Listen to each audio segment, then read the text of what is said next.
Annalyn at anak nito, dinukot ng mga armadong lalaki.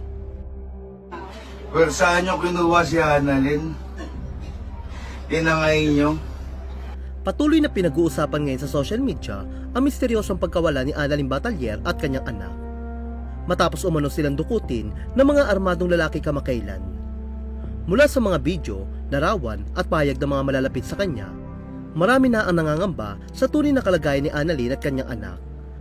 Ayon sa ilang saksi, matagal na raw may mga nagbabantay sa paligid ng tahanan ni Annalyn bago pa man ang insidente.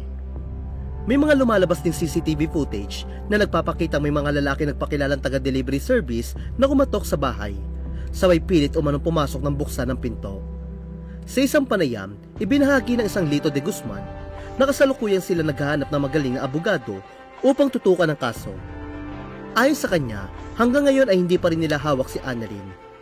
Ibig sabihin, wala pa rin malinaw na impormasyon kung saan siya dinala o kung sino ang may kustodiya sa kanya at sa anak nito.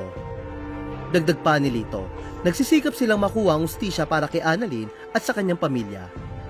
Ilan sa mga larawan at dokumento na kanilang hawak ay umano'y patunay na may nangyaring sapilit ng pagpasok sa bahay ng biktima.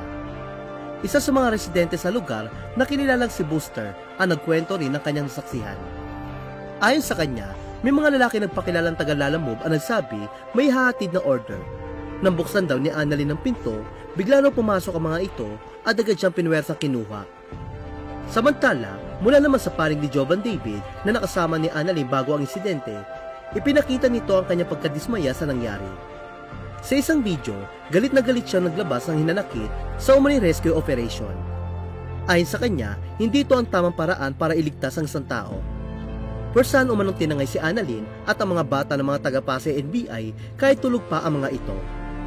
Aniya, grabe kayo, saan nyo kinuha, tinangay nyo kaagad.